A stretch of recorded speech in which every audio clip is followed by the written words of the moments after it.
folks. Welcome the freak back. That's right, they don't let me say worse words. I'll probably end up saying them anyhow. How are you guys? Welcome back to the fourth bi-weekly live stream that I'm doing. This is the first Tuesday one because the Thursday ones have been so damn much fun. I decided I would add in Tuesdays.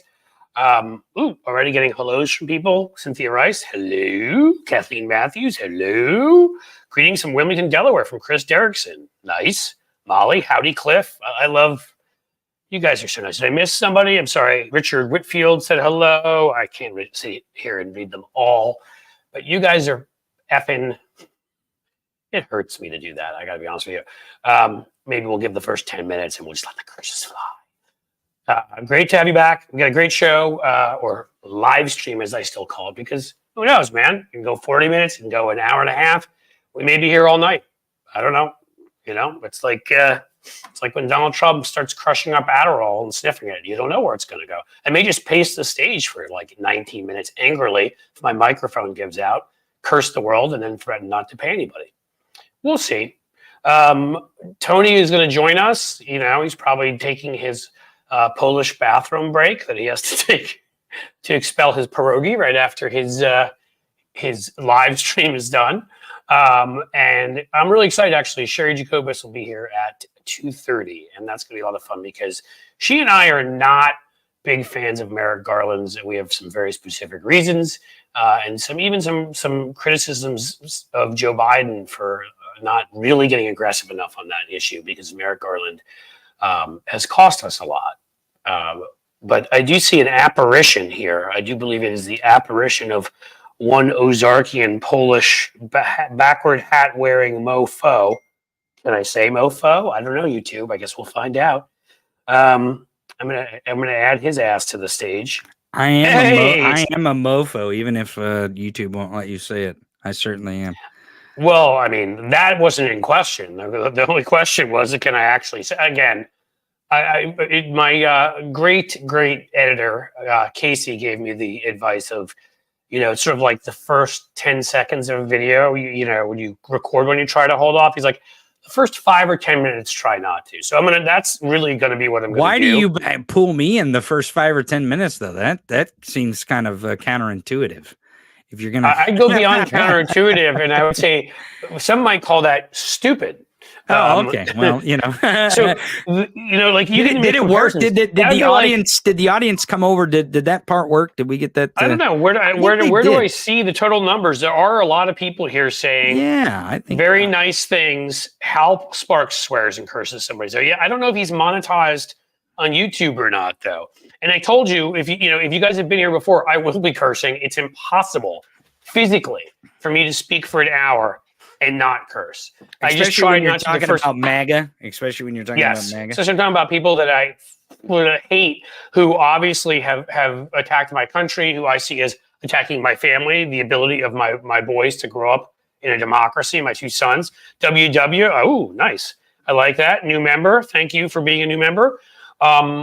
So yeah, I mean, look, if it came down to you can't curse at all, and if you do, you won't be monetized. I just wouldn't be monetized here. I think I can, for the first 10 minutes, as the advice I was given, hold off, and then, you know, do me, and say the kinds of things that I say. Somebody got that there. Let's see if this gets me in trouble. Spicy Dragon points out that I don't know if you saw this, Tony. I said dick by mistake on, see, that gives you an idea. I said that. Apparently, the FCC does not like that. I said that on Stephanie Miller's show yesterday, and they have a delay, and they all just burst out laughing like, no, that's a no-no. And I'm like, wait a minute. Dick? You can't say dick? What if you're like, say dick. What if you said, suck my dick, Van Dyke? What if I said, my friend Dick Thomas over there wants to go... you can't do that. But here's the thing. But you can't say my friend Dick Thomas is a dick. You can't say that. Correct. Although I don't know with their AI, even the FEC, do they listen? Do they have some program? I mean, they may just hear the word dick. In any case, but here's what's key: you can say schlong and you can say penis. Can you say Arnold Palmer? Can you say Arnold Palmer? You can say Arnold Palmer. You can't say I was slightly turned on and semi-erect to Arnold Palmer's dick, which is what Trump was thinking. Okay, well, that's what he was thinking. So is it that you, because there's two different things that we're saying here. One, you're talking about the actual genitalia, and one you're referring to a person being that genitalia. Is there a distinction between those two of how big the fine is from the FTC? Again, as somebody, I have guest hosted, if people are familiar with Leslie Marshall, who I think she's had an illness lately. I don't think she's been on. She used to be a regular every day. One of the top liberal talkers. I guess hosted for her, and I guess hosted for back when they used to do a radio show every weekend, Ring of Fire. And I would tell you that I just was very careful. I mean, do you want to talk about tough? 3 hours of no cursing at all. I, as you know, I messed up a couple of times, and I was like, "Thank God, there's a delay." But I'm sort of looking. So what's the delay since the Janet Jackson nip slip? Is that what caused the delay in that? I think they had a delay before that. Just in case some dick like you might call someone a dick. Is that? Or if I just did this. Right. Oh, look, it's my nipple. Was that nice, guys? You want to see more? Give you a nip slip there. Oh, Jesus. I mean, I thought to myself, what kind of show is this? I know. I thought to myself, from this show, from starting a YouTube show. I mean, then I may put it on Twitch. I'm thinking about a Substack eventually, but I hadn't thought about an OnlyFans yet. But who knows, man? Hey, I actually tried to stream to PornHub. I opened up a PornHub account.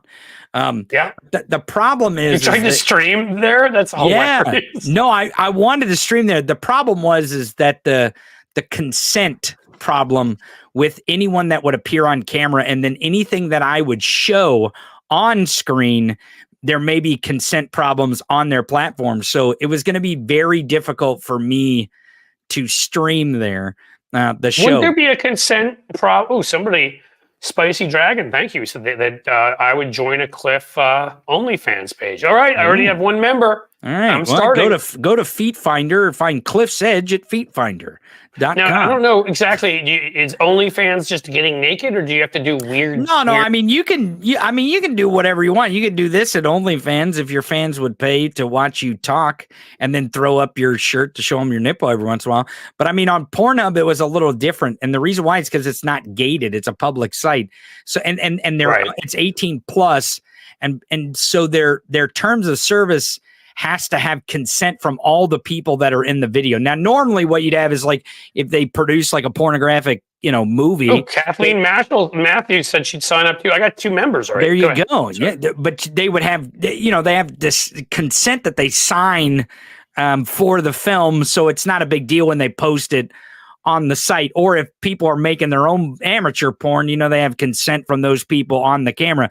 But I would have to get consent from each person that came on the show. And not only that, I was going to say, wouldn't you need consent though also from the audience? Because if you were showing that to under 18 folks in the chat, I would think that would be illegal. Seriously. Well, that's what I don't know. So that's why it was very complicated for me to stream on Pornhub. I actually think that Pornhub should open up a section of their platform for podcasts to stream on Pornhub. And I know it seems weird, but honestly, there's a lot of stuff that audience might want to consume. Well, you're actually right. And the funny thing is that you open this. I wasn't thinking of necessarily saying something about this today, but it is important because anybody who understands Republicans, the theocrats especially, the fake family values crew. I mean, let's be honest here. We're having this conversation about what we don't know. If we could pick up the phone and call Mark Robinson, he'd know every rule. He'd be like, "Oh, well, let me tell you which pages to go to if you're going to be doing some ass play." Okay, is it 10 minutes in yet? We know Mark Robinson would do that. We know Ted Cruz, who accidentally, it wasn't him, went to a porn. We know Bernie Moreno, who's running for here against Sherrod Brown, who went to an adult site looking for young guys. So we know some people out. Maybe I'll call him. Oh, I should set that up and call his campaign during the show. If I had his number, I may call him and be like, "Can you guys help us out? We're trying to figure this out. We know your boss went to the adult side. The problem is, if I had his number, I'd do it. Some poor, like, low-level schmuck whose parents recommended they get, some job and is just answering phones and doesn't care. But in any case, what's interesting about Pornhub is, for those of us who know all of the hypocrisy I just mentioned, you know that you drive through places where, like, once you start getting into the South, you will drive through places where it'll be like the liquor store, the tobacco store, the porn store, and the church right next door. You can do all your stuff and then, repent very quickly. And we know that how many of them have been busted. They're all, so many pastors, and we don't need to go through all that. My point to you is, they all use Pornhub. Their little Project 2025, the biggest bunch of hypocrisy in there. And I try to explain to people that fascists by nature are, and that's why the tech bros out are the perfect fascists, right? The Peter Thiels and Thiel, however you pronounce this stupid name, and Elon Musk and people like that, because they believe, Carolyn Feld, thank you for the $2 super chat, because they think they're better than the rest of us. So the rules that would apply to us wouldn't apply to them. But all these regular loser MAGA types don't get that the rules theoretically would apply to them if they actually enforced it and there'd be no porn. They're the ones going to Pornhub by leaps and bounds, right?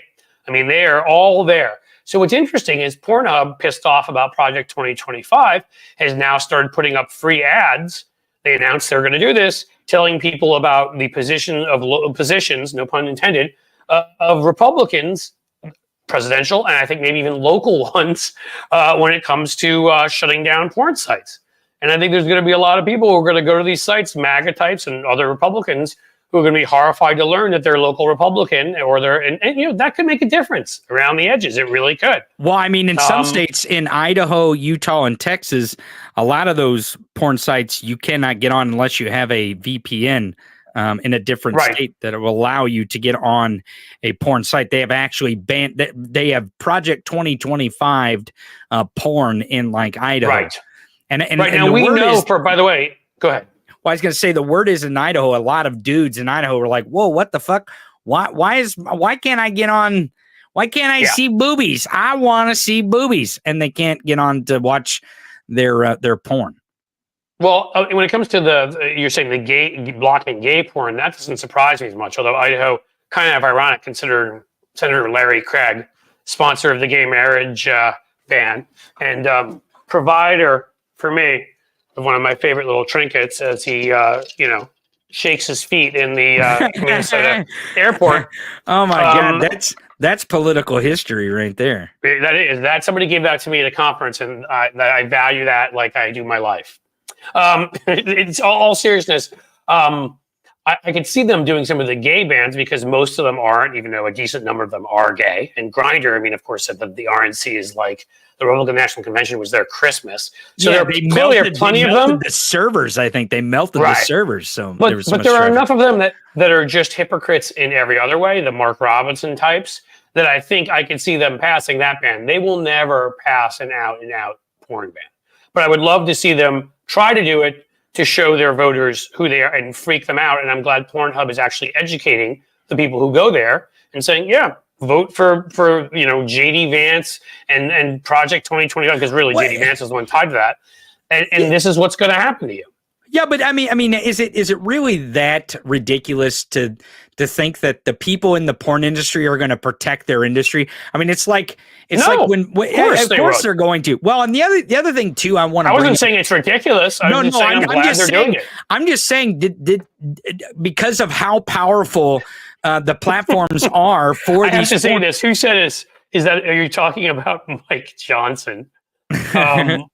Yeah, he doesn't go to Idaho because he can't get to all of his favorite sites. Right. And then somebody else asked about Lindsey Graham. I'll just say Lindsey Graham's gay. I'm sorry. It's an open secret. Everybody knows it. He's been busted in Washington. I know folks personally, just like I know folks personally who saw Matt Schlapp in gay bars in DC in the early 2000s and 90s. So he's got, whatever. Go ahead with what you're going to say. Well, what I was going to say is that I think the pro-democracy coalition really misses out because porn and, the porn industry and really sex workers are kind of taboo, which they really shouldn't be in our society. Sex work is work. And really they're great allies in the voice of liberty here, especially when it comes to things like combating authoritarian type documents, Nazi takeover, Nazi regime type documents like Trump's Project 2025. Yep. And really, the pro-democracy coalition could find a lot of allies in the porn industry, even if you don't like porn, even if you don't consume porn. You don't have you're to. A liar, right? But you're probably a liar, but it doesn't really matter. Last Life Crisis, you're awesome. Gifted 5 Cliff's Edge memberships. You're fantastic. But I do have to say that, like, again, even if you sit here and say you do not go and frequent ever. I mean, I'm sure there are people more than others, but you don't ever watch porn.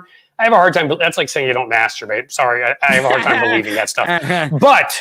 But if you're not comfortable with that stuff, by the way, they're totally demonetizing this. But in any case, sorry. How many times have we said the word porn? I'm fucked. Okay. Porn. I think porn is an okay word. They're not gonna. We're gonna find out. I don't think they're gonna demonetize. And as long as you're not showing porn, you should be fine. I did show my nipple. I don't know what they consider. Well, that's not on me. That's on you. Your nipple. I didn't say it was on you, dude. I'm talking. Anything happens is I'm saying literally your nipple is on you, and it's not on me. So. I mean, well, yes, it is clearly attached to my body. But new member, White Noise, thank you for joining. But I think what my whole point here is just very simply, with their hypocrisy and their lying, there are a lot of things that they say they're going to do. Some of them will try. But it'll end up like, if you ever saw the movie Porky's, where they're all like, all the preachers are like, fire and brimstone, and they're all having parties together watching porn. I mean, these people, and I do think you're right that sex workers and others, because I actually have a very strong belief system that I've shared with folks, and not everybody here, I'm not going to go into all of it, would agree with me on everything. But one of my strongest political philosophies is that you have amazing sort of libertarianish rights when what you're doing is only to yourself. But when it's to anybody else, that we have a social contract we signed is about the public good, which is why when libertarians talk about gun control, by having a gun and not having a license and not knowing how to use it, you put my family in danger. So I'm sorry, too bad. By not getting a vaccine for COVID, you put my family in danger, right? There are things that you do. And so a classic example is when we're talking about prostitution or sex work of any kind, to me, the danger is that because it's privatized, it gets taken over by thugs, women are hurt. I absolutely think prostitution should be legal. The way I've argued for years that I thought that drugs, certainly weed, should be legal. Because it's the same, to me, do what you're doing in Amsterdam. Have the government regulate it. Have women make a fair wage. They can go and leave, join and leave as they will in that industry. The government gets to tax it and makes money. Sexually transmitted diseases, which cost us God knows how much every year, are prevented. Unwanted pregnancies, which cost us God knows how much, are prevented. The right you'd think would like there to be fewer abortions, but they're hypocrites and liars who don't even care.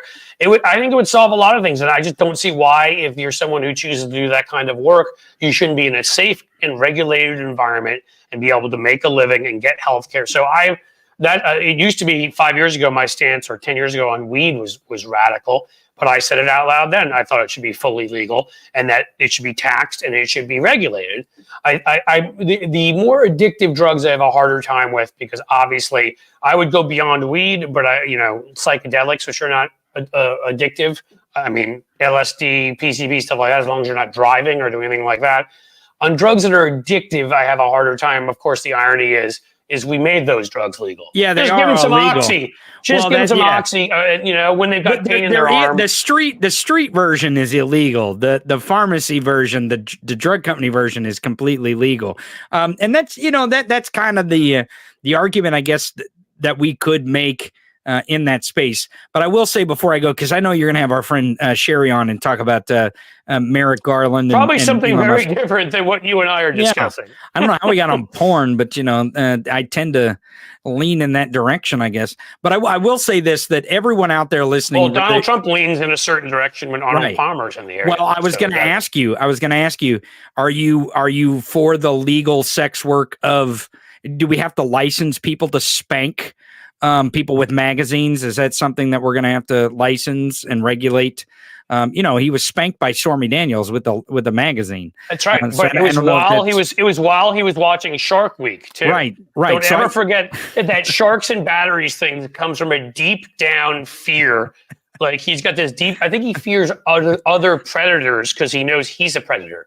Right. And he couldn't actually hold a shark down and do to it what he's done to women, quite frankly. So he's scared of it because a shark would actually bite him and whatever. But I do think it's important to note while you're here, I want to get your take on this because I think this, Yeah, go ahead. Young white men, and you're sort of one of those. Sort of compared to my old ass. The man part. Which part am I sort of? I don't know. I always forget your age. So I'm almost 40. I'm almost 40. No, so I think you're still young. Until you hit 40, I think that's middle age. Oh, okay. I'm a fucking. So I'm young for another couple months, is what you're saying. Yes, I'm an old piece of shit, is what I am. I'm a fucking I'm like somebody sitting in some old rocking chair. Don't be too hard on yourself. Don't be too hard. You walk by with my train. I sit there, without my teeth and my. How are you? Okay, I'll stop that now. But here's the deal. As a youngish, we'll call you that. Okay. A white dude. I think there's some genius going on this week, and particularly tonight. And I did a quick short on this, where I looked at the fact that tonight Barack Obama, I think Kamala's going to be there too, will be in Detroit, and he will be introduced by one Eminem. Yeah. And if you're trying to win younger male voters, now to counter that, I've heard the Trump campaign is actually going to be introducing the last needle that Kid Rock used to shoot up heroin. So that's their counter strategy. I think if you want my real opinion on this whole celebrity endorsement thing, I actually believe in the age of Trump we have put way too much stock in this. Before Trump really came along, celebrity endorsements, helped the candidate, but it was only to bring awareness to an audience. It wasn't to Thank you, Bonnie, for being a new member. It wasn't like to move the needle or to explain their policies. It was just to introduce that candidate to a certain audience, not really change their minds or ask for a vote in that moment. But because we're in the age of Trump, it's like my celebrity against your celebrity. And let me tell you, folks, Taylor Swift and Eminem is always going to be Ted Nugent and Kid Rock. There is not going to be a comparison at all. If we're comparing, I mean, he loses on crowds and he loses on celebrities. I've heard that he's also digging up Arnold Palmer's penis, and he's going to bring that along. So I think you're forgetting is that a celebrity? Apparently, it's the celebrity. No one knows who Arnold Palmer is, but they definitely know how big his dick is. We didn't know before, but now his dick is a celebrity. So I think you have to take that into account. And they're also searching for Chachi's last role, but I think they're going to be searching for that for a while. His last role that he got in a movie, and they wanted to present that. But that's going to keep them searching. It's like when they search for Obama's birth certificate; they're not going to find it. I always love when they roll out Kirk Cameron too. And somebody else is got this too. I know Kirk Cameron, religious nut, but somebody else has it here. Regina asks, that's on Thursday. Actually, they've got Springsteen. And I still do. I get it. Springsteen is older. I mean, one of my favorites.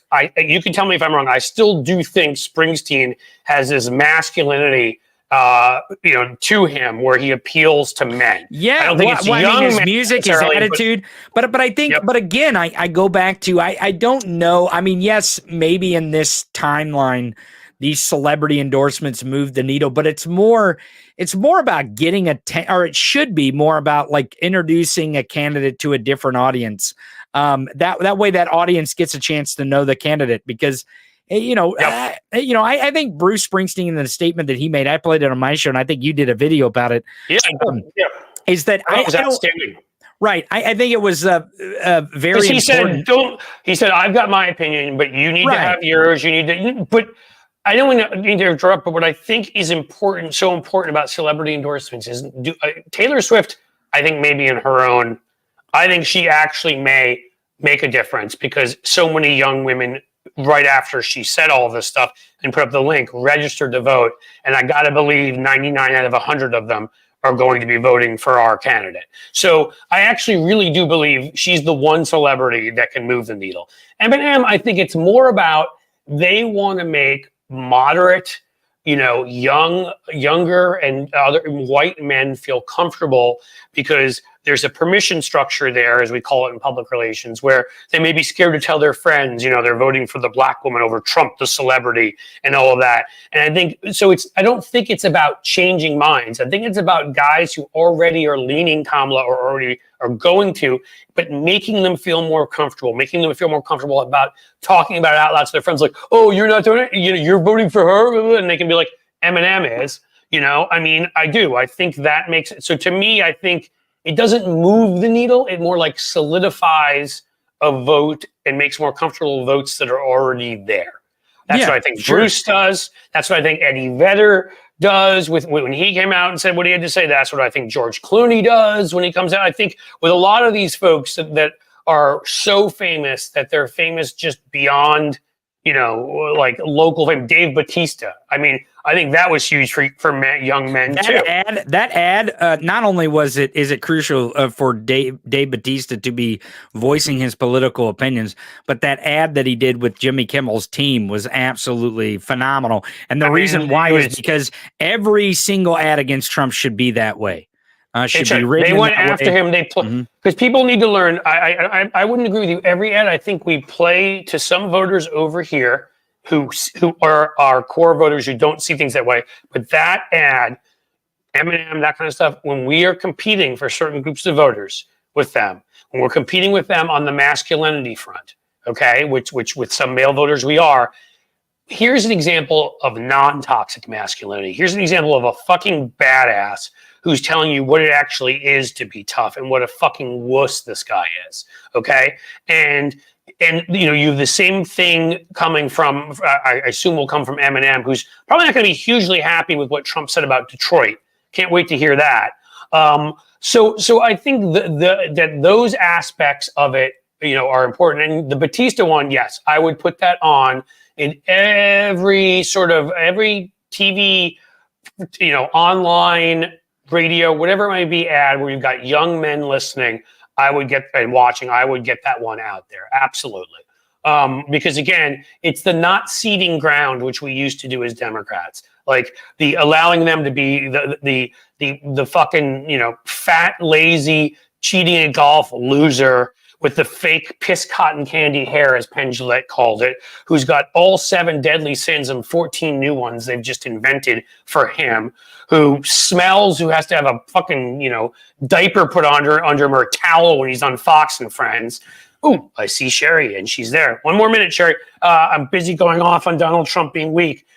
Who's flabby and stupid and ignorant and thinks he knows too much, who eats KFC chicken like it won't be around tomorrow, sucks on the grease, It's a long list. Oh yeah, I'm just starting here. He even claims he doesn't drink. What a wuss. He can't even drink any booze because he probably sits there, and he's drinking. He has to drink his water with both hands, as Dave Bautista. It could go on forever. But I think it matters to me because I've looked at Trump and I've just been shocked that so many men have looked at that as manly.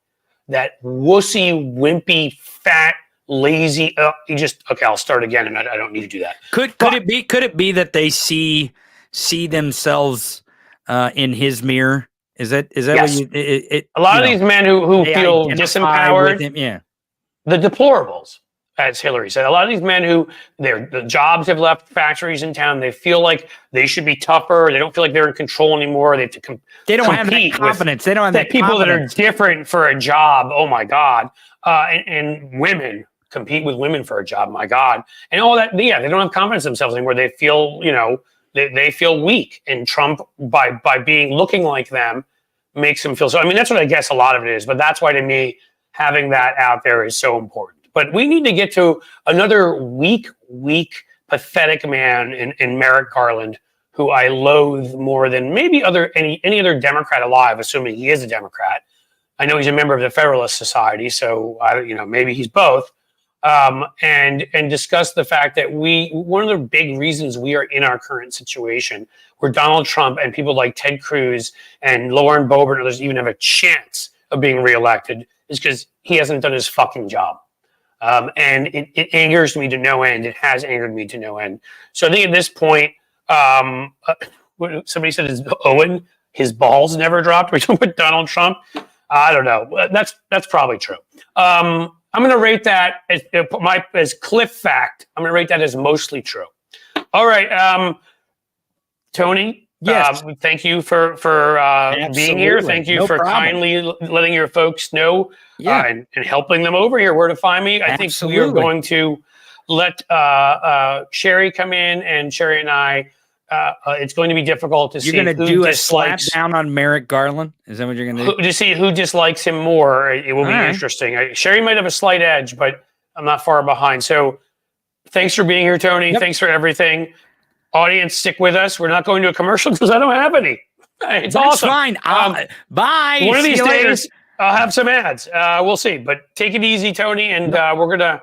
I will kindly remove you from the stage. Well, have a great conversation with Cheri, and everyone go follow Cheri's new YouTube channel. She's got a new YouTube channel. I'm sure we're going to talk all about that. All right, great. We'll see you guys later. Yep. All right, take it easy, man. All right, I'm here alone. I'm so scared. I'm not really. I want to get Cheri out here because Cheri has lots of smart things to say, and.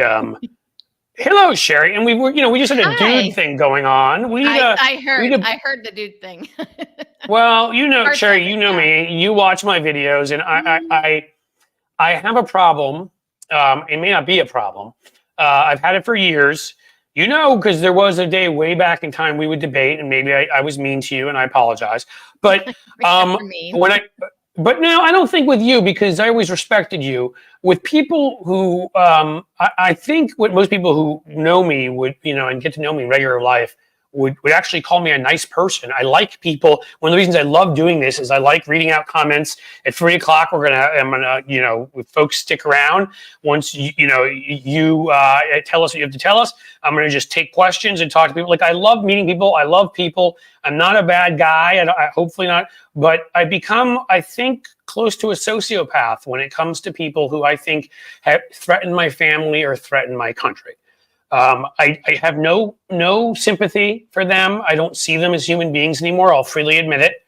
I guess that must be what sociopathy is. I see them as evil, just incarnations of evil and bad faith, and people that are trying to lie and destroy things and harm people.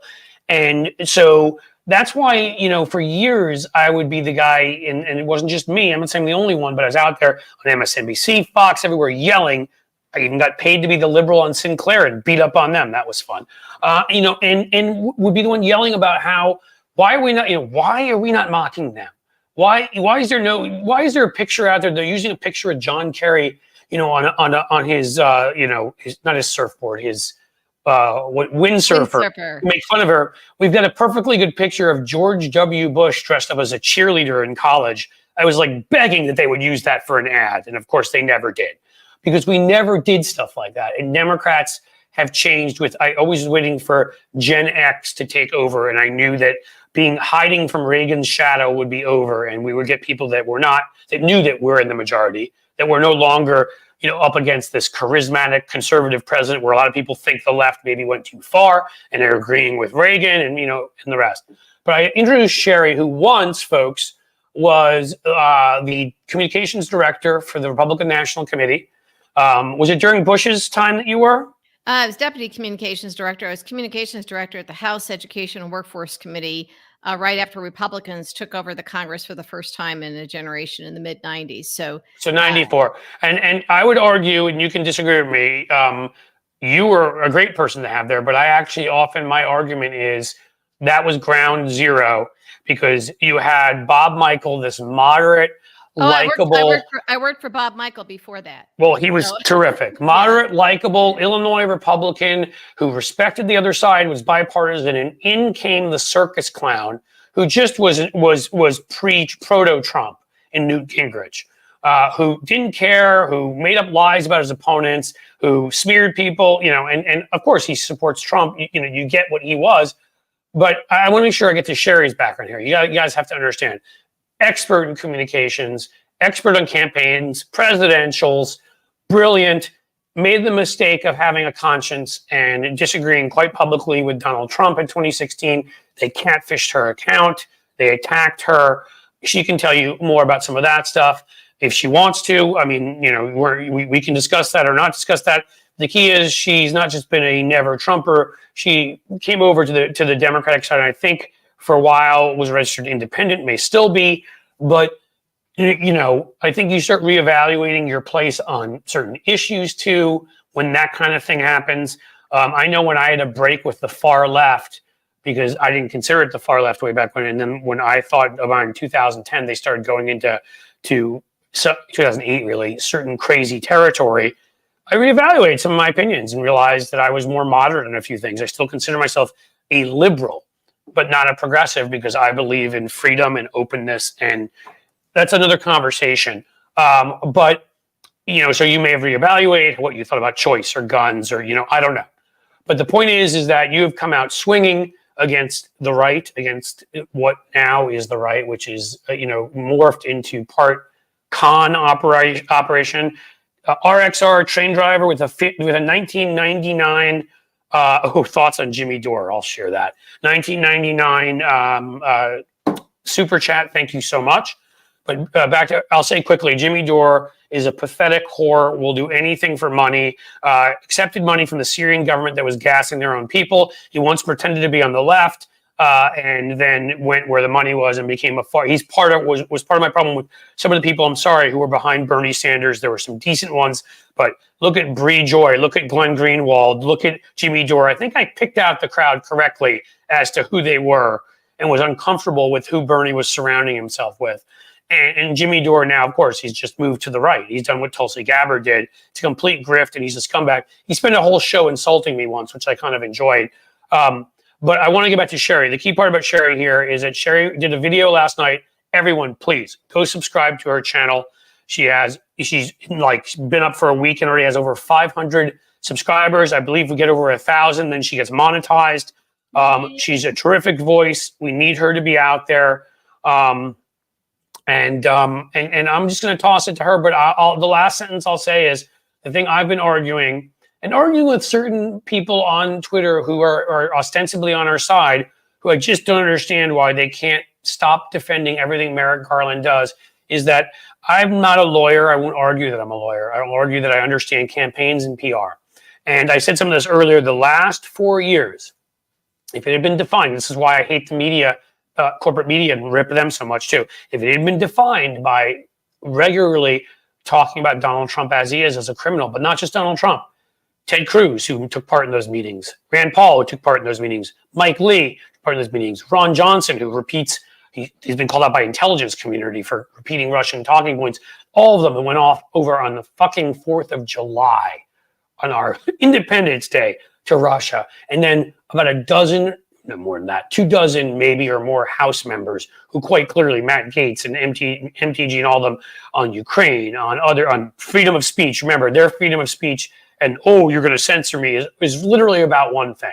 They want the full freedom to share Russian propaganda and disinformation and nobody to get in the way. So Merrick Garland, that being that he has not prosecuted them for these 4 years, not one he took Scott Perry's phone, is the closest that I know of they've come to doing anything to any member of Congress. Can you imagine if numerous members of Congress had been on trial and not running for re-election the last 4 years, all Republicans, and I'm going to take it beyond that, state House members, county sheriffs, election board members, county commissioners. It would have made the argument that is the true argument that people need to know, that MAGA is a criminal syndicate and that it is not just Trump at this point. And we would be running an entirely different election and we'd be up by LBJ versus Goldwater numbers. And if the media covered it accurately, I need to shut up and kick it to Cheri and let Cheri tell them some about your video, what you had to say, and you'll still want to go watch that video at Cheri's channel and numerous others that she's done. Go ahead, Cheri. Well, let me preface it by saying that I left the Republican Party the day after they nominated Trump. I didn't wait to see if he won. I assumed that he was going to lose. But I was very upset by people who had been colleagues and friends, people in the establishment in Washington who I knew didn't support him. That's not how he got the nomination. They were as surprised as anyone, but they sold out and they decided to support him. And they needed to maintain their position as a cog in the wheel, keep their lobbying gigs or TV gigs or whatever. And some of them even said, Good. I think they called them good Germans. Yeah. And they said, look, this will blow over. He's going to lose in the fall. We're all going to come back together. And after what had been done to me, I'd been catfished where, Trump had somebody pretending to be a lawyer representing big Republican donors and trying to pretend like they were going to hire me. It was to get personal information. The catfishing started on the day that I went public, that Trump was lying when he said that he didn't have a super PAC. He did. Corey Lewandowski told me all about it. The guy who first brought me in to talk who didn't even tell me that I was going to a meeting with Corey Lewandowski, that kind of ambushed me. An old friend who said, hey, I'm going to work on the Trump Exploratory Committee and, looking for a communications director. I'm thinking, okay, you don't just say no to an old friend. I was living in New York at the time. Sure. And so I agreed for lunch just to say, hey, and I had a feeling he was going to do that because I'd actually heard from him the day before. So I had to be prepared to be nice. And I go to show for lunch. He brings along a guy I'd never heard of, never met, named Corey Lewandowski. And so, I wasn't interested. And that they told me all about the super PAC and my friends. I think you're lucky that you got out of that without him. Yeah. Well, they seriously, inappropriately touching you. The point that I want to make is that the catfishing of me, we later found out with the FBI, began on the day that I publicly tweeted that Trump did in fact have the super PAC. I was kicked off Fox that day. A few months later, Jeff's little buddy at CNN, Jeff Zucker, did the same thing. And then Trump defamed me and I wasn't allowed to go on TV and defend myself. He said that I begged them for a job. They came to me twice. I said no. I even told my friend, hey, Lewandowski's, and I had the proof on this. But they ruined my life and my career. And of course, then I was threatened and I was told that, Trump's got guys in Queens that might be on their way over to get you. And this was at 11:30 at night. You probably need a squad car in front of your house, a friend. It was. I'll tell you guys. I don't want to get into all this stuff because it's a whole. Well, I just want to tell them one thing quickly to put that in context, which is if you've ever had that happen and you thought it was serious, you all have common sense and I think you can probably, figure it out. But I had it happen once here with somebody I knew was real, was on a Cincinnati, political site. And I was doing work on a congressional race. Now, we now have Greg Landsman instead of Steve Shabbat, who was an insurrectionist. And they threatened to, thank you, JD Christie, for the super sticker. They threatened to come in and not just harm me. They're like, we know we're going to harm your family. Yeah. And I had to call the FBI. And unless you've been on the other end of that, there's things that are funny. I don't know if you guys can see this over here. But this is Donald Trump up here giving me the middle finger. There's somebody who sends that to me in my office here every 3 months. And I actually find that amusing. Maybe I'm wrong. I don't really feel like that person's a threat. I've kept those and whatever. It's very different than when you get a call or an email and you're told that. So let me give it back to Cheri. Yeah, but again, I don't want to get into all this stuff, but when I was hacked, I was catfished and we knew who the guy was. I found out in the FBI, we called Preet Bharara's office at the time and they were watching it. Mm-hmm. But once I was hacked, then it got, dumped over to the other division, the FBI or whatever. And they said, okay, now we have a federal crime. They've been watching it. So there was an investigation that kind of went away after Trump got elected. But aside from that, magically that happened. Yeah. Let's get to Garland anyhow, because we can. I'll have you on another time when we can talk all about this. Hopefully, after Trump loses, you can stomp on his political grave with this stuff. Yeah, that'd be great. So here's the thing. Thank you, Frank Stolar, for the super sticker. I think that. Sorry, I have to. Yeah, Merrick Garland has been terrible. I certainly gave him the benefit of the doubt, but all of this, he's just dotting the I's and crossing the T's, didn't fly with me. And I've been very vocal about that. It just doesn't make sense. And some of the big legal minds eventually had to agree that there was something wrong. So I don't think Lawrence there's any, Tribe, right? Jumped in there. Adam yeah, Schiff, I saw, yeah. who's a Adam brilliant Schiff, prosecutor. very early on, Adam Schiff was saying, look, I hope Merrick Garland isn't waiting for the January 6th committee to do their work. That's not how this is supposed to work. And he used to work at DOJ, and his information, and he was very public about this at the time, was that there was nothing going on there. So I think Merrick Garland was shamed into doing something by the January 6th committee. But Donald Trump would not have even been able to run for president again had Merrick Garland done his job. So look at it like that. And you named And many others, Ted Cruz, a litany and of I people mean, that you named. Yes, they wouldn't even have the fig leaf, bullshit given by the Supreme Court to Trump of immunity, because there's not even any mention ever of that. So all these senators and congressmen and all of them could, and I'm sure a lot of them would flip on Trump if they had been brought in, and none of them. Well, and I think that Trump would certainly not have been able to get the votes that he had now, the support that he has now, had people, been aware of that. But when there's no news of an investigation. Thank you, Peachy Dory, for the $4.99 sticker. I just have to keep thanking my folks who are kind enough to give. I don't mean to interrupt you, Cheri. Go ahead. But I think that because nothing was done, it makes a lot of people who were potentially persuadable voters to think, well, there's nothing there. So it is now dangerous. We now know from the latest Bob Woodward book that Dan Coates, when he was Trump's DNI, director of national intelligence, he believed that Trump was being blackmailed by Putin. He was also alarmed when Trump. Can you just stop? You just need to stop for a second, only because can you fathom that? Can you fucking the guy that Trump appointed as the overall head of U.S. intelligence thought that his boss, Donald Trump, the president of the United States, was being blackmailed by Putin. And I still think most people do not know because, again, Merrick Garland, New York Times. Yeah. Go ahead. Sorry.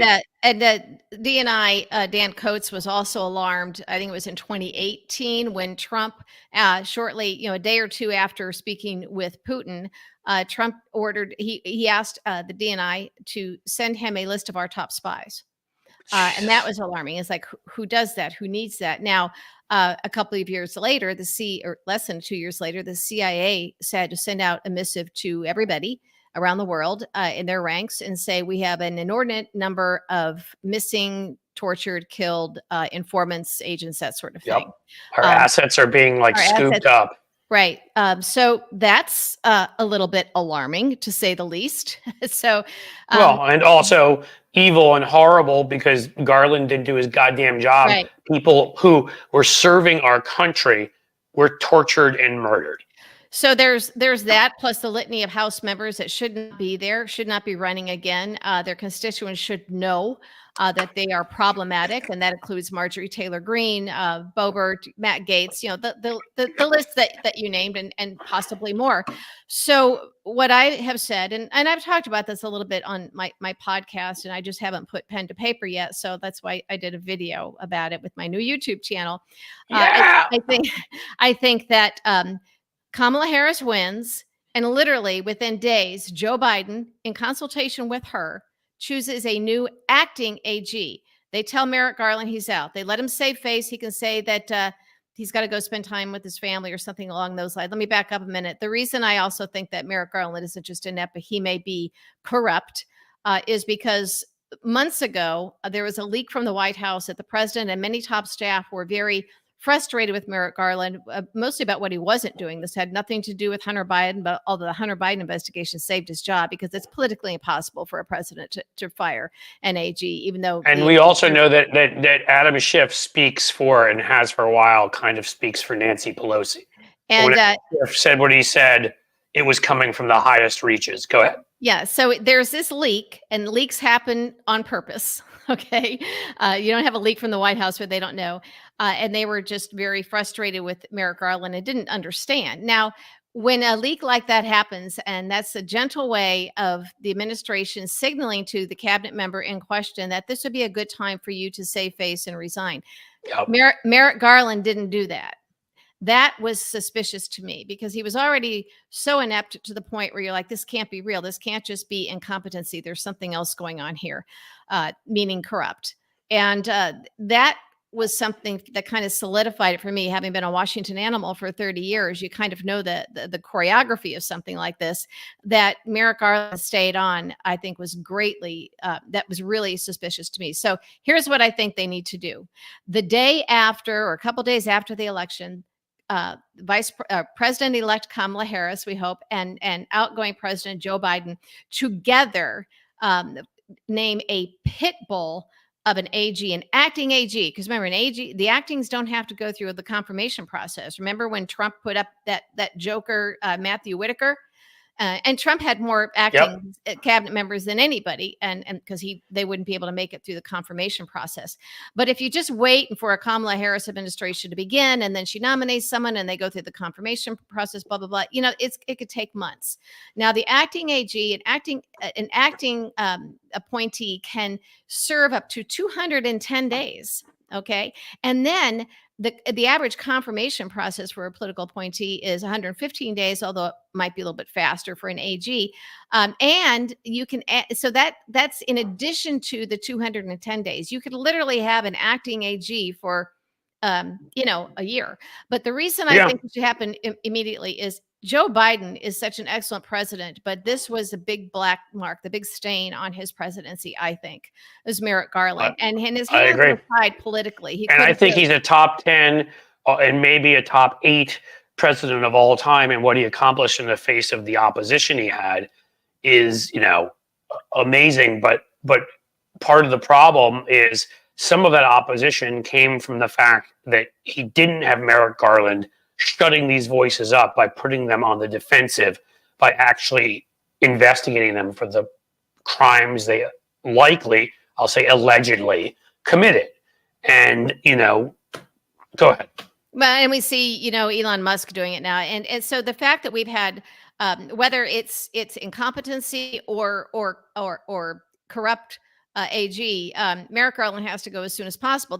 Now, this can happen, Cliff, like within the next few weeks if Kamala Harris wins. No, they right after the election they can do it. So here's what I propose: they choose the person together, so it's somebody who can also start in her administration. So it's her pick, but it's officially obviously Joe Biden's pick. It gives, and she can be one step removed from it in this regard if that's what they feel they need. And Joe Biden gets to take care of this on his way out the door.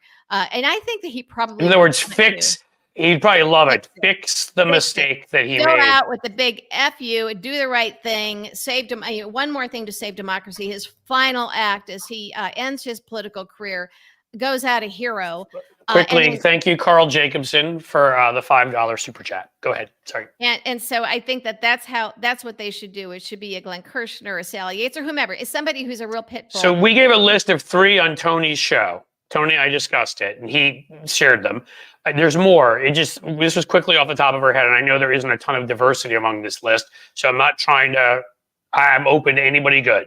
But the 3 that we said were Sally Yates, Dan Goldman, and Jamie Raskin, all of whom are incredibly smart legal minds, incredibly quick on their feet, and take no bullshit. Well, but that depends on the House. That depends on if Jamie Raskin— well, sure, yeah, absolutely. But Jamie Raskin's seat and Dan Goldman's seat are both very winnable. But again, again, those are just 3 names. If you have got other ideas, listen, I'm open to anybody. I don't even presume to be. I mean, you get a commission, but they could get on the phone now and start lining up names. I mean, this is something that can happen, and this should be done before the inauguration. This should be done before certification, before anything, because good and God darn well that Trump and his cronies are going to be up to some shenanigans, some violence. They're going to be. That's the key part: is you do it right away. And Kamala Harris gets her administration going with her being the prosecutor and saving democracy. And it's something that she and Joe Biden do together. It's her AG, but it's his appointee going out the door. And again, this person can serve for a long time. And then depending what the makeup is of the Senate after the election, does this person get an easy confirmation or whatever? But we do know that they can get in there during this awkward time that I think America is going to be in greatest danger. Is in great peril. I mean, we learned it last time, After the election, before inauguration, this is when all the bad stuff is going to happen. So Joe Biden gets to send a strong message, do something just kick ass as he heads out the door. Kamala Harris goes in where it's her pick and his pick, but somebody that she approves of, and they get started immediately. And Merrick Garland goes, and we get somebody who, whatever is left on the table, there's some things that I guess can't be done at this point, but whatever is left on the table at DOJ gets scooped up and dealt with immediately. So that's what I think the first thing should happen if Kamala Harris wins. Actually, it wouldn't be such a bad idea for it to happen even if Trump wins. It'd be a hell of a way to go into office, right? Like to announce you've arrived. Yeah. I mean, look, already we've proven that we're waiting. Listen, folks, I know I see a bunch of you saying this here. Damn, Cliff, let Cheri talk. I am letting Cheri talk most of the time. This is a two-way conversation. I'm going to jump in when I have ideas. This is something I feel strongly about too. So I respect your opinion, but come on, give me a break here. I mean, I'm mostly going to be letting Cheri talk, but if I have an idea, I'm sorry, I'm gonna say it. I think that right away, it's a way for Kamala to announce a break and to announce that this is the new way forward. Go ahead, sorry. Yeah, but making it a joint pick makes it clear that, yes, this is Joe Biden's pick as he heads out the door, but it's also, if she's his vice president, she would be the president-elect. This person, they don't miss a beat between the time of their appointment, which could literally be the day after, like literally we could within a couple of weeks have a new AG who does all of this, regardless if Marjorie Taylor Greene wins her reelection, whatever. You do the right thing, you follow the law, because one thing Merrick Garland is not, he said no one is above the law. Well, guess what? Apparently a lot of people are above the law. And this is a way for Kamala Harris and Joe Biden together to say, in our administration, our one together and the ones consecutively, no one is above the law. And we're going to take care of that. But I think it's alarming about Merrick Garland and the fact that he was hanging on to this job so he could purposely screw it up. I don't trust him. And I don't think the debate is whether he's corrupt or just inept. The result is the same, and we can't afford this anymore. And I don't care who's intimidating whom on Twitter or whatever, but I have a real problem with the Garland cheerleaders because I've never seen anybody so passionately defending an AG. So some of them, as you and I have discussed, just don't seem to be able to. I'm not claiming there's corruption there. One or two of the big ones just seem to have egos where they can't admit they were wrong. Well, right. If you make your fame and fortune, on it, you're not going to give it up easily. And I think a lot of them were, some of them were good for the raw data early on, but then to analyze it is something different. So it's one thing to have to play a valuable role and provide and fill that function of providing raw data and information and research. But when you start analyzing it to tell us what it means and making predictions, based on nothing, that's when they lost me. But again, I appreciate the research that they did early on in the process, but it made no sense then when you look at the obvious problems with Merrick Garland and DOJ to not roll that into your analysis. So at that point, I was like, eh. And what I didn't. And again, impression matters when you're up against the right wing Wurlitzer, for lack of a better term. When you're up against the combination of Sinclair and Fox News and local talk radio and Christian radio and all this stuff, when you have the government use your voice, and that's the biggest part of it, is it's not just whether you actually convict these people. It's defining the debate and making, and that's not like a PR, like, yeah, let's win the PR battle because we're sleazy and we want to be better than them. No, it's sharing the truth. People need to know the truth, and they don't. They don't know. I would bet you 9 in 10 people do not know that Marjorie Taylor Greene was showing up to these meetings, these coup meetings that they were having at that hotel, that Ted Cruz showed up, that other people like that. And that's ridiculous. And that's why people can get away with saying, well, it's only Donald Trump or whatever. It is not. And in this entire MAGA contingent is a criminal syndicate, and you could have proven that and made it clear that they were illegitimate for re-election. So Republicans better put up other fucking people next time, being this time, or try to put those guys up and see if they can run for re-election before we put them in prison. Or once that we've shown what they've done, even if we can't convict them, we've made the evidence public about what these guys did and gals did. Well, and if Merrick Garland had addressed the issues with Trump, Trump never would have been running for re-election. He only ran for re-election because Merrick Garland dragged his feet. Well, actually, didn't even just drag his feet, just kind of did nothing in a lot of fronts. He put his feet in quicksand, I think you might argue. Yeah. And so I look at the problems with the Secret Service and how that needed to be addressed and exposed, with the fact that Mike Pence wouldn't get in the car with them, the fact that the Bidens switched out their Secret Service detail, the fact that their dog bit 24 times. Dogs know. And when you look at that, right. And how Trump put Tony Ornato, his loyal Secret Service guy, and made him deputy White House chief of staff. That was just alarming. And I can't get past, first of all the deleted messages by the Secret Service. And I can't get past what happened on January 6th when Kamala Harris, then Vice President-elect Kamala Harris, made a scheduled but non-public visit to the DNC. Now, here's what that entails. Very few people would be informed that she was going there, but the Secret Service would know. So that limits the number of people who had access to that information and what her plans were that day. They would have done an advance sweep in and around the building, anywhere she was going. They would have been particularly careful on such a high alert day as January 6th, because they knew that this was going to be a problematic day. And yet, in their advance sweep, they missed that pipe bomb. That doesn't happen, Cliff. Yeah, that bothers me in a huge way. The tweet by Chuck Grassley, who clearly was in on it, and again, got to run for re-election because nobody ever held him accountable. Nobody ever went and investigated. By the way, one of the last remaining members of the U.S. Senate, probably because he's 147 years old, who voted against the MLK holiday. I just thought I'd point that out.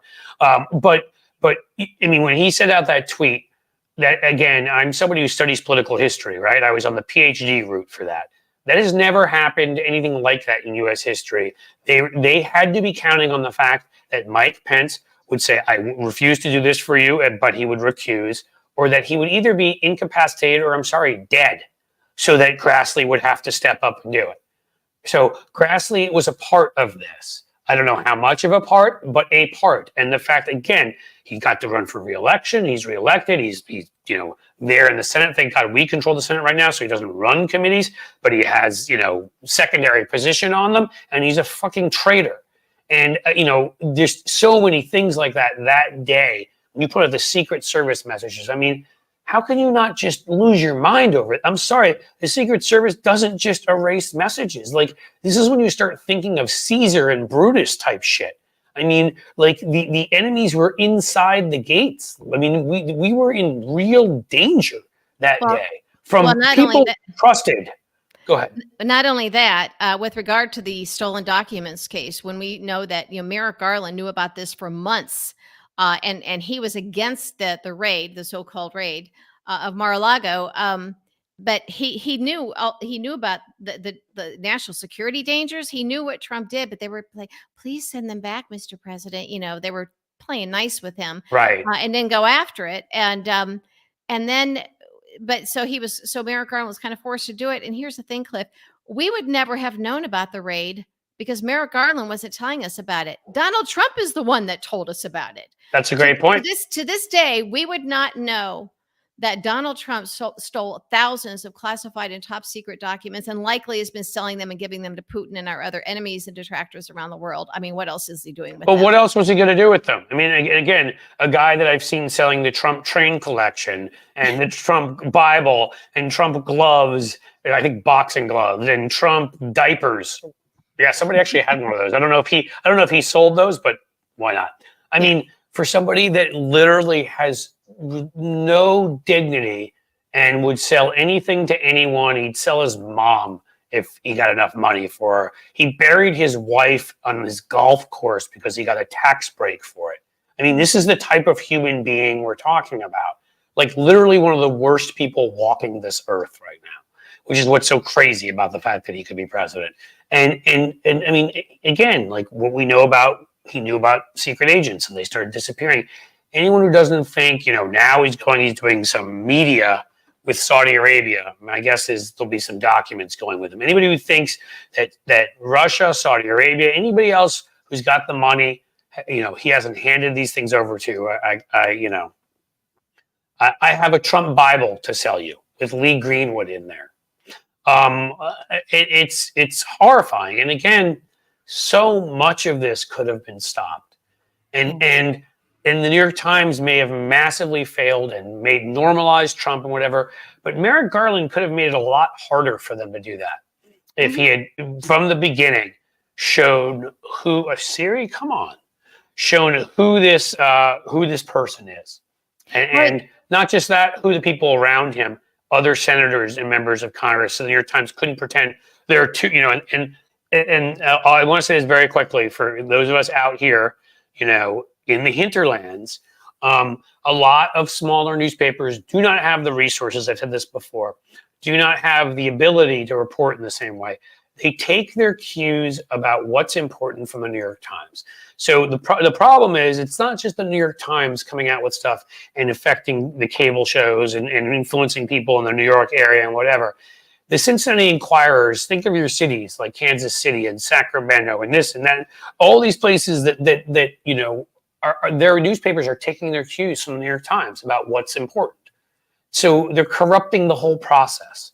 And again, there's others. There's wimpy Democrats. There's obviously the wimpiest of Republicans, with the exception of you and, whoever the others like you who make up 1% maybe or less. There are many a culprit here, but I still feel like, to me, Merrick Garland and our media overall, the New York Times specifically, have been the biggest failures of this era in making sure that there's been accountability, that people are properly educated on what the Republican Party did, and therefore vote accordingly. Yeah, and I think it's even election interference that Merrick Garland didn't act, and he just let these crimes go because people think there's no crimes. I don't know if we'll ever. That's being political, right? Yeah, I don't know if we'll ever find out. If we do, it'll be really far down the road, and I think it's going to be terrifying if we ever find out the whole truth. Of course, it's one of those things that we don't know what truths we don't know about the past. We always think once we hear something and say, well, now we know the truth. There's some things we never find out about a lot of things, and I shudder to think what it is about Trump and his. So right now, I want to get your plan right for folks here. And of course, it's 7 after 3, but that's okay. People can hang out. We'll answer some questions and do stuff. But I want what you have to say right now is the most important thing. So you would say right now. So it's Kamala Harris gets together with Joe Biden, vice president and president-elect at that point, and current president, and discuss appointing somebody in a role that would be a temporary role with the obviously planning on nominating them fully, but so that right after November 5th, because again, as we've already, the courts thankfully shut down the attempt by local boards of election in Georgia to be able to throw out votes. They're trying these kinds of things. Those are also, by the way, the effects of Merrick Garland not doing anything, because if he'd held people like that responsible in Georgia, in Arizona, in Michigan, they wouldn't be doing it again. Well, and also Trump's violation of the Logan Act, meeting with Netanyahu a couple of times, talking to Putin and bragging about it. He knows Merrick Garland isn't going to do anything. I think that you get somebody who's a real pit bull in there literally a couple days after the election, that's going to scare the bejesus out of Trump and his criminal allies.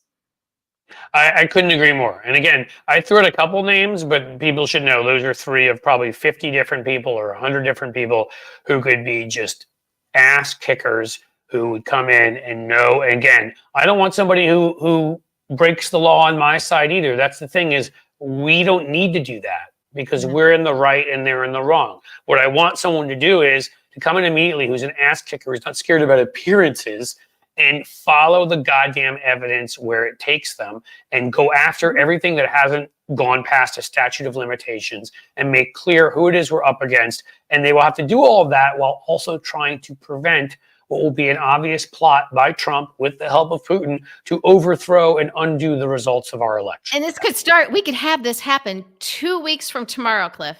2 weeks from tomorrow. Well, you made a great argument. I'm going to be making this argument constantly because, see, I learned, unlike the New York Times, that you don't just say something once and move on and then assume everybody gets it. I assume you're going to stay on this. Tony mentioned on the show earlier he's going to stay on this. We'll see if we can get other folks to stay on this. But I couldn't agree more. I watched your video. I loved it. It was right on. And here's the thing. Cheri has like so many amazing videos like that. She's a comms pro. She knows the inside stuff, and she knows how to present herself. And I mean, if you don't go subscribe to her channel, folks, like I'm gonna have to ask you if you're nuts. I really am. Go subscribe to. It's I mean, free. I will.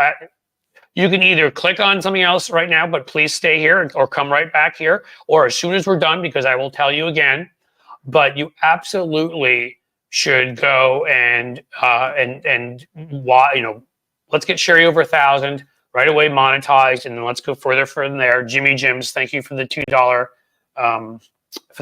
super chat, and then let's because Cheri's voice needs to be out there further.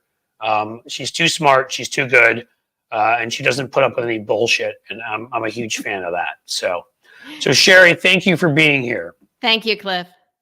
All right, we'll talk again soon. All right. Bye. All right, guys. So what questions do you have for me? What comments do you have for me? What insults do you have for me? I like those too. Just like, Cliff, you are an absolute schmuck. That's fine. I've been close. If I canceled my New York Times subscription, I like that one. Where was that? Ichabod Deer. I hope I pronounced that right. In 1989, when they published Trump's full-page racist ad, wow, you on the Central Park Five, one of whom is now a city council member. Good for you. Spicy Dragon, you said you need to run. Great show. Thank you. I really appreciate your being here. But back to you, Ichabod Deer, you are correct. It took me decades longer. After Trump's, when they said there was no collusion with Russia, literally a week before, and splashed the top pages with all the Comey garbage, literally the entire top page of the New York Times right beforehand, and then started in the Trump administration with all the interviewing people. If someone who lives here in Cincinnati, interviewing all of the going to all the diners they could find. How do we figure out? Of course, the stupidest diners are interviewing the dumbest people, and they're somehow representative of all of us in a state that's pretty evenly divided, and hopefully we'll win this time. So I had enough of them. Look at this. Very kind, $10 for no money. G. Cliff, a great 1 hour doc came out 4 days ago. Slice doc. YouTube channel called Putin and Trump, Russian Influence in U.S. Politics in the 2024 election. Russians who flipped to U.S. and Trump's people tell all. Fantastic. Everybody hear that? It's called Putin and Trump, Russian Influence in U.S. Politics, the 2024 election. No money. G. Thank you so much. First, for your kindness in giving me those funds so I can do more of these, because I love these, and it could end up adding a third, man. I mean, or a fourth. For now, we're Tuesday and Thursday, but everybody go watch it. And did you say it's on Netflix? Where did you say that was? YouTube channel. Okay, well, I'm going to go find it. You should all go find it. Putin and Trump, Russian Influence. What else you guys got? Questions? Jim Williams just gifted, I think you did before, 5 more memberships. You are a prince among men. Jim. Amy Jackson, I see you said bye to Cheri. I'll let her know you said goodbye. Gotta go, guys, from C Road. Enjoyed the show. I should stop talking about the people leaving. Rocket Kinglow Rod, I did not get your question. I'm trying to follow everything closely right now. So let me know again what your question is. And if any of the rest of you, I mean, I've said for the most part what I want to say today, but this is to me the part I like to. Cliff, don't you think Trump has less support than the last election? I'm positive of it. I answer that question this way. Do you know anybody who voted for Joe Biden who's voting for Trump this time? I don't, and I do know some Republicans. Do you know anybody who voted for Trump who's voting for last time who's voting for Kamala Harris? I do. Some of them even have famous names that are big name Republicans. White Noise, $5. Did Meghan McCain ever respond to your epic clapback at her? She did not. She's a coward. place like her plagiarizing Malaysian money accepting husband, Ben Dominic. But where were we? We were on Trump's support. Yeah, I really don't think that he has that support. I think we have seen a 7-point on average row effect. I mean, some of these state legislative races, it's been insane. There's been 20, 30-point differentials. We've won seats we should have no business winning. But remember, the Swazi race was supposed to be tied. We won by 8. The midterms, there's going to be a red wave. There was not. The only illegal gerrymander in both New York and Alabama allowed them to have 4 or 5 extra seats and even hold on to the House or take the House. And we held the Senate, and we won in all sorts of marginal districts where it could have gone either way. We flipped 5 state legislative chambers.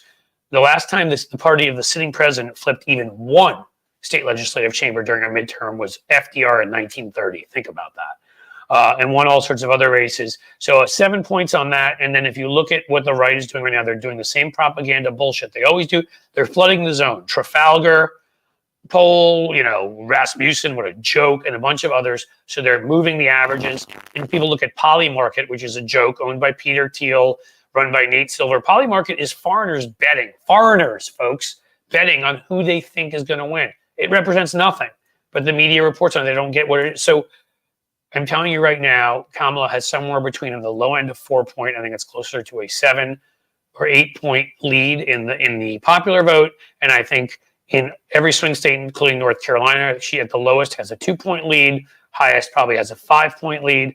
I think in the end, she will win every swing state that Joe Biden won, except for she will also win North Carolina. And yes, I'm going to say it. She just opened an office in Tallahassee 17 days before the election, a get out the vote operation, GOTV office. Doug Emhoff was just down in Florida. You need to remember, part of what we talked about here. Trump, and this was White Noise who said this he gave me a great super chat. I should have said that, but they took all the money to put into Trump's grifting and his legal bills, and Elon Musk, who's blowing up rockets and cars and has destroyed 75% of the value of Twitter. In all seriousness, Elon Musk doesn't know how to run a get out the vote operation. Charlie Kirk, Mr. Potato Head, they have with them, doesn't know how to do it. We have the most sophisticated, integrated, largest, most expensive turnout operation in history. We got veterans from the Clintons and Obama and Biden. Kamala Harris is going to be amazing. Theirs is being run by people who don't know what they're doing. And it was always said 2 to 3 points could be the difference in a good operation versus a bad one. What about a great operation versus a terrible one? So you add that to the fact that the polls are skewed to the row effect, and I think we're going to very solidly win. And I do think Texas and Ohio are potentially in play too. They may be lean Republican, but I think they're winnable. And I think actually, I'm pretty sure that Sherrod Brown will hold his seat. And here's the big one. I'm more and more sure that Colin Allred's going to knock off Ted Cruz, which will just be a beautiful moment. And maybe we lose Texas by a point or two. Maybe we pull it off. The only thing that hurts us, I gave you all of our advantages or disadvantages. In the states they control, they're purging votes like crazy because they cheat. So Ohio, Florida, Texas, the only one that's a key swing state they control is Georgia. They're doing the same there. You do have to keep all of that in mind. That could make up for some of our advantages, take a couple points from us. But I still think we're going to win all of those, and I still think we're going to win Florida, and I think Ohio or Texas could be one, in which case we're looking at a landslide, and that would be outstanding because then let them try what they're going to freaking try. What else we got, kids? Have all of you voted already? Do all of you have a plan to vote? Jim Williams said Elmo and Peter Thiel are dangerous. They're James Bond villains. I have become more progressive. I view myself very much. I'm a big fan. He was a New Yorker. He was a lot of things Teddy Roosevelt was one of the first people to have the antitrust tax. He's the first one to institute or antitrust broke up big companies. First to have the inheritance tax. I'm of the mind now that in some way we need to, at the very least, institute AOC's plan that all income over $10 million is taxed at the 70% level. I would make it even higher, but that may be the best we can get through. And I would also implement Elizabeth Warren's plan that we have at least a 3% tax on all billionaire funds above 50 million. To be quite honest with you, I would make it a lot higher than that. I would frankly make earnings on anything. People say, "Oh, it's going to stop innovation." I'm sorry. When you made a couple billion, you're not innovating anymore. And if you are, you're doing it because you care about it, not for the money. I think on anything above $1 billion, I would tax at the 98% level, and I'm not kidding. The income I'm talking about. And I would have a robust antitrust division, and I don't care if this pisses off all the people at Google and Facebook and Amazon and even some companies that I like. I don't care. They're destroying our economy with having way too much control over various products, shabbier quality, higher prices. You know the deal. We have too much corporate power. We've gone back to the Gilded Age, if not worse. What about some tight seats like Tester in Montana? Great question, M. Simpson. I can never, ever. M. Simpson, you're related to Alan Simpson? He wasn't, he was was he Wyoming? He was Wyoming. He wasn't Montana, so I'm an idiot. I think John Tester's going to hold on. John Tester's missing 3 fingers from a combine. He comes from a 4 or 5 generation family farm. He's the real deal. Everybody knows it. A lot of charisma. People meet him there personally and love him. I'm not just saying this because I like him. He held on last time by a decent, won by 5-6 points, way above where we were. And I think Kamala is going to be closer in Montana than Biden was by a couple points. So I think he won't have to make up as much. I just would never bet against him. Most people I would. He's a terrific politician. And then, of course, he's going up against this guy, Sheehy, who's a veteran, who lied, and now a park ranger just called him out because he shot himself accidentally in the arm in the park 2 years ago, and claims it was an injury from when he was at war.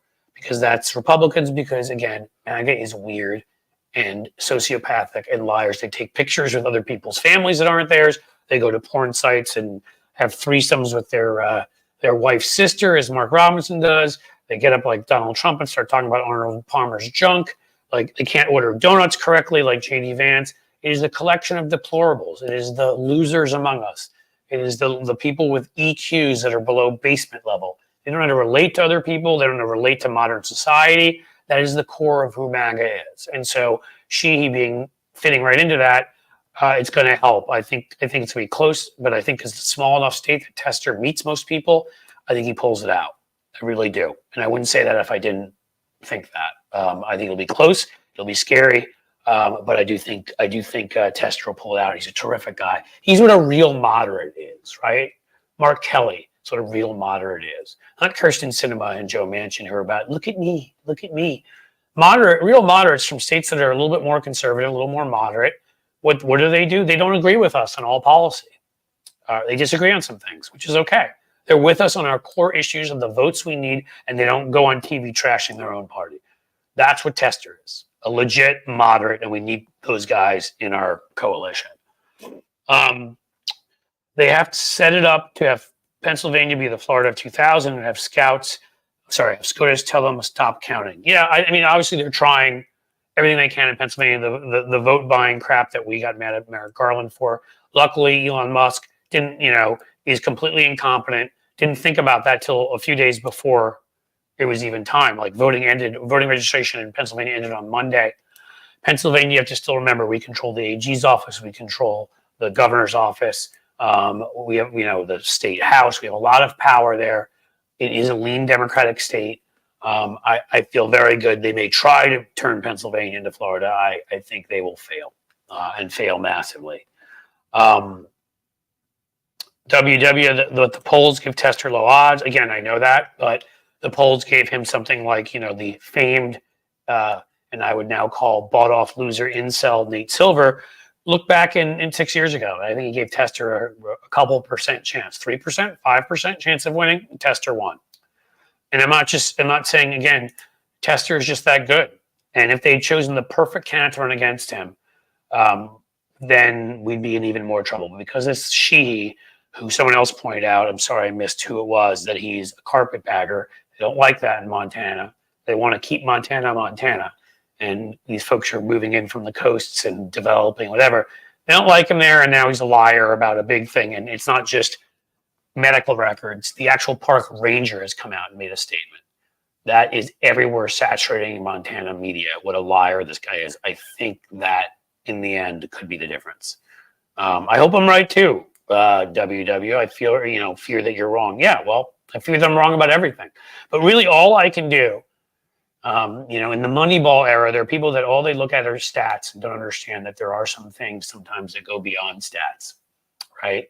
That you can't tell with stats. And then there's the people that are the old school ones who are like, stats are crap, and I have a gut feeling this is going to happen. The best people use both. So I use stats, but I look at the history of that area. I look at how good the candidate is. Have they done this before? The way Tester has, the way Sherrod Brown has here, and whatever they held on against, in a hostile situation. Do they have charisma? Are they good? Have they raised a lot of money? I look at all these factors. How's the economy doing overall? More and more people, even though our media has failed to tell them, are realizing how good it is. We have incumbency. That's important too, and stops them from cheating in certain places. Again, I can only look at what I look at. I'm not going to claim I'm reading a crystal ball. To the best of my knowledge, I'm looking at everything and saying, because of Tester's past and everything, I think he will pull it out. And even the polling, I don't know what polling looks at with low odds. All the polling I've seen has shown it pretty tied, pretty equal. And if Tester's been down, it's been down by a point or two, very close. And again, that's the kind of thing you can make up with the post-Roe Dobbs kind of turnout, right? And with a great turnout machine. Kamala Harris raised so much money, she gave $2.5 million, if I remember correctly, to every state party for turnout. Trump gave them nothing. If anything, he probably took money from them. Kamala Harris gave $25 million to the DSCC to spend on all of our close prioritized Senate races. That ended up being all of our incumbents, and I believe also the race in Texas with Allred and the race in Florida with Murtaza Powell and Rick Scott, because that's going to be a close state. I think Kamala's going to win it. And on top of it, Rick Scott, most people do not know, has spent over $100 million and has never won by more than 1.2%. He's won 3 elections, is what drives you nuts. 2 of them, he's lost by 0.3%, or he's won by 0.3% or less. He's hated the way Ted Cruz is. Nobody likes him. He's in an outward fight with Ron DeSantis, who may not go out of his way to help him down there. I think we have a great shot at winning that Florida race too. But the point being, Kamala Harris gave all these guys millions of dollars. He would, maybe, I don't know if he's independently wealthy. He's got super PACs there, I'm sure. But, there's super PACs in Montana. And also, what's his name? Tester was given money. Hell, Pearl Jam showed up to play for him because is it Stone Gossard? Which one of them is from Montana? One of them. And they love him. The San Antonio show got rid of Trump wins. JP Mandel, that was great. With 25th Amendment. Yeah, I will tell you that, guys. This group of tech authoritarian bros, David Sachs, Elon Musk, Peter Thiel, Vivek Ramaswamy, JD Vance. JD Vance is their pick.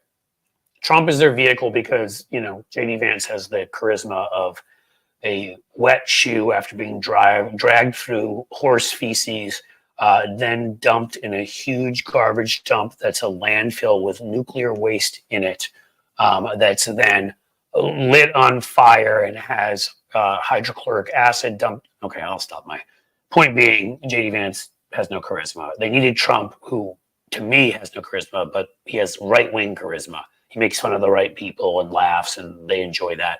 So Trump's their vehicle. I think they're going to get Trump out of there as soon as they can. JD Vance is their fascist.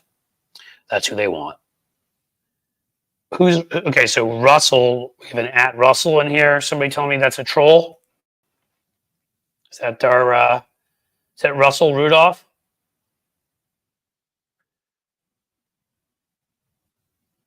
Well, Russell Rudolph doesn't seem to like me. Cliff, with all due respect, you don't let anyone talk on Tony's show. You step all over his message. You were doing Cheri the same way. I don't know when that was from. At least I will read these things out loud. Russell, I don't agree with you. I've said before I talk too much, and I know that. But Tony and I interrupt each other back and forth. Cheri and I interrupted each other back and forth. I know both of them. They both talk a lot. I talk a lot too. And yeah, I am guilty sometimes. Totally. Unlike Trump, I'm an actual man and can admit my faults. I talk too much. But some of the time when I jump in because I think I have points to add that they haven't mentioned.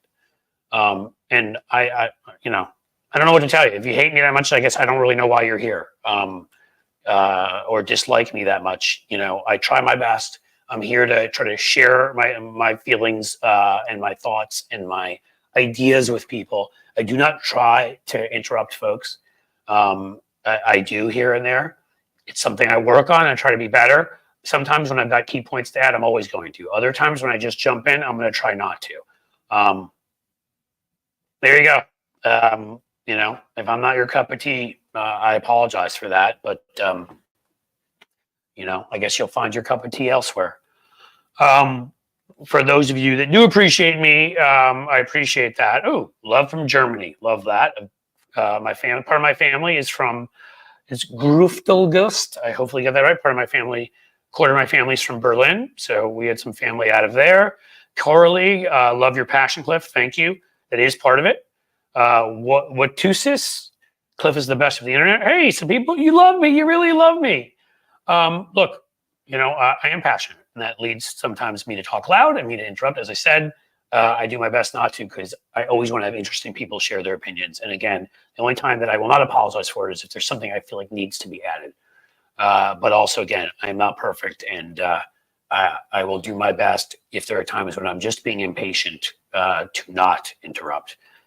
We are all works in progress, folks, in our lives, and we all work to get better. I'm sure you've improved some things. I'm sure you haven't improved others that you still want to. And then there's people saying nice things. You were fine, Cliff, even doing podcasts. You will interact with people that has high personality like Tony. Brandon Woods, thank you, Brandon. Again, I appreciate all of that, and I appreciate all the kind words. It's good to know so many people are here, that so many people enjoy this and want to be a part of this. I do want to let you know that also I don't lack self-awareness, right? I can still be a pretty decent guy, hopefully, and smart and maybe funny, and I hope I'm all those things, but also not be perfect and be somebody that interrupts too much here and there. And, you know, all that can be in the same package, and I can work on those aspects of myself. These damn humans from Frank Starr, right? That's the problem.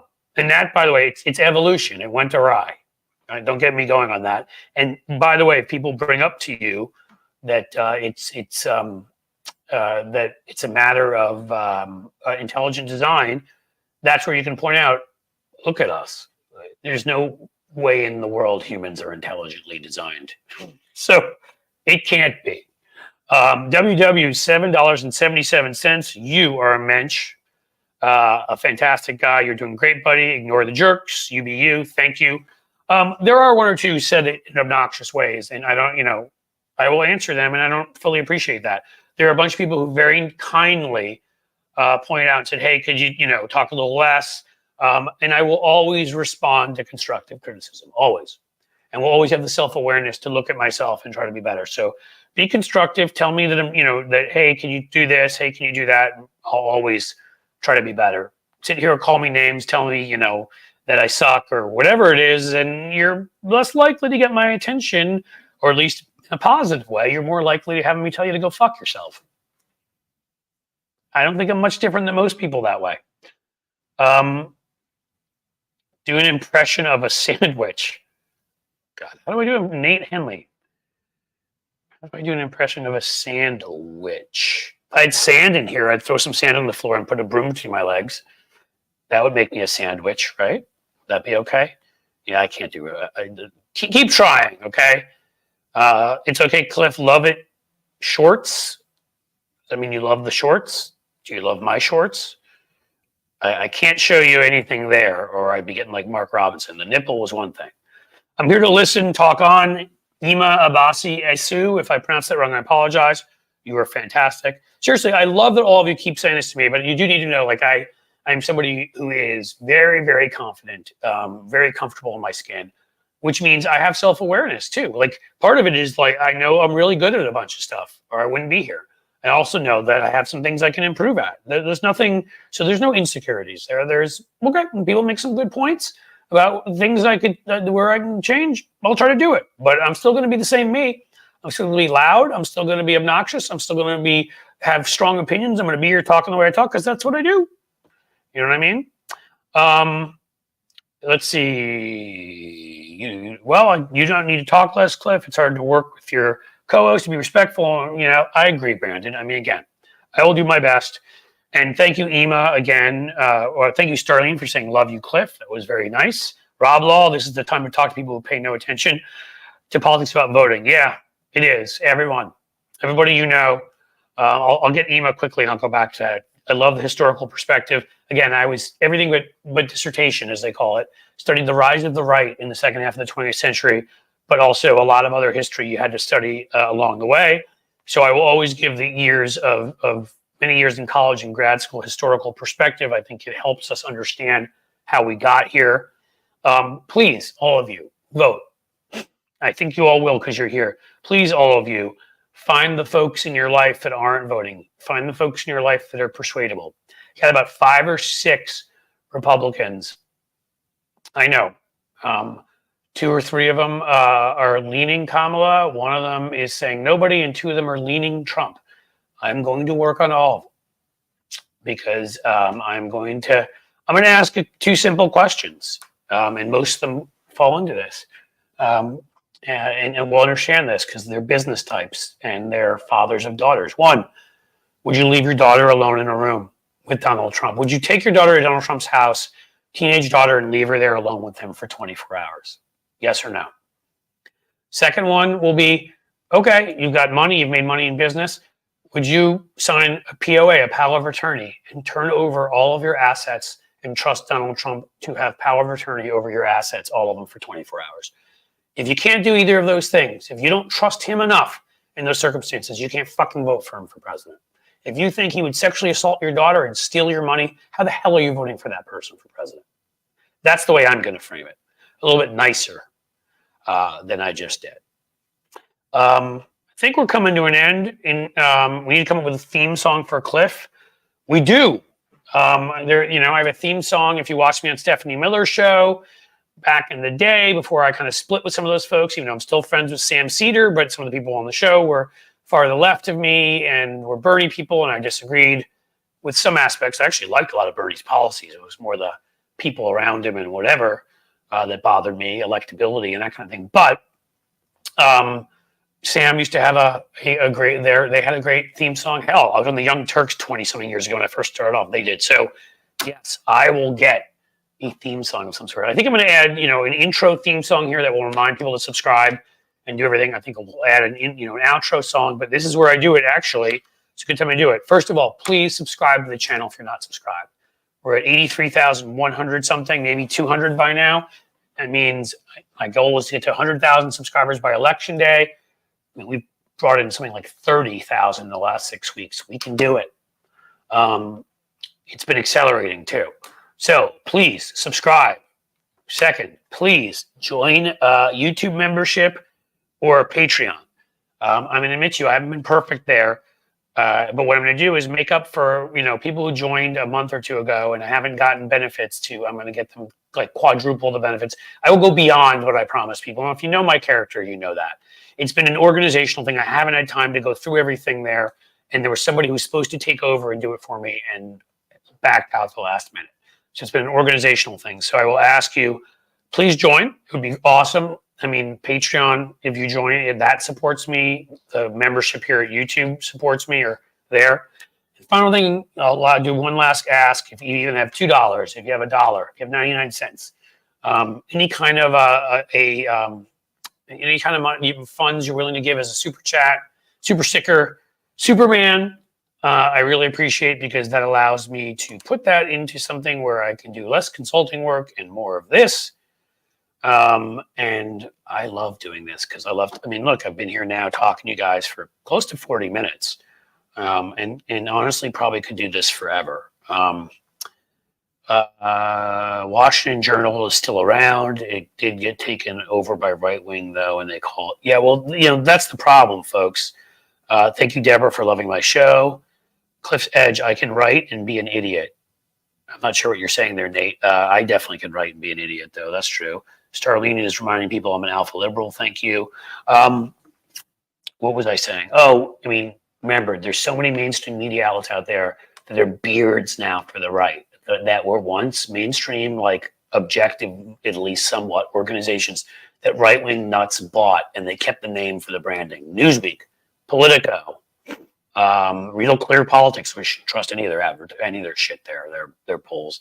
Who am I missing? Politico, bought by a right-wing German nut who prayed for Trump's reelection. Know these places when you look at them.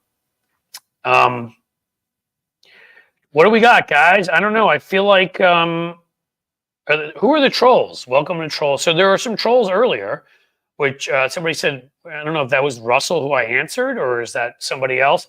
But I think we're getting big enough. Deborah Cornett, love your show. Thank you. I think we're getting big enough that we'll get a moderator in here. I don't even want you to have to bother with trolls. Trolls are laughable, deplorable, silly, cocklochian, douchey, silly, fucked up, idiotic, self-loathing, mushroom penised little boys and girls. You know, I almost like them here, kind of like I like when they attack me on Twitter because I can laugh at them, which I do most of the time. I actually let them know I've seen it and I laugh. And then if I want to bother them, if I want them to suffer or want them just to waste their lives, see, I don't block them is the key, unless if I think someone's dangerous. But most of the time, I just mute them so they scream into the void. They think I'm seeing it, and I never see it. It's hilarious. Now, some of them I want to see it, so I can make fun of them. All right, not the full Palmer. I'm not showing anybody the full Palmer. No full Monty here. That would be an exciting way to end the show. Also, a way for me to demonetize. And I don't know, maybe depending on the laws in Ohio, I'll be arrested. So we're not going to do that. You guys are awesome. I really thank you for hanging around and asking questions. I thank you for all the super chats. I thank you for all the memberships. I thank you for all the subscribing. And I thank you just for being here. I love this, as I told you, so much more even than the videos I tape and everything. So we're now at 2 days a week. And hopefully we will soon, I think, who knows, next week I may add Wednesday if I feel like I can fit it in my schedule. So thank you guys. You are awesome. And unless somebody had another burning question or burning answer, burning bush, seriously, unless there's something else, I really appreciate you all being here. You know, go talk to folks, get them to vote, get them to knock on doors. Let's go win this thing. Like, let's not even be close election night. Remember, North Carolina, Ohio come in early. If we win North Carolina and come within a point or two in Ohio, I'd say even 3, the whole thing's over. I'll tell you that. So you guys rock. Thank you. Love you all. Be here, join, subscribe, and I will catch you on Thursday. All right? Take care, guys, and be well.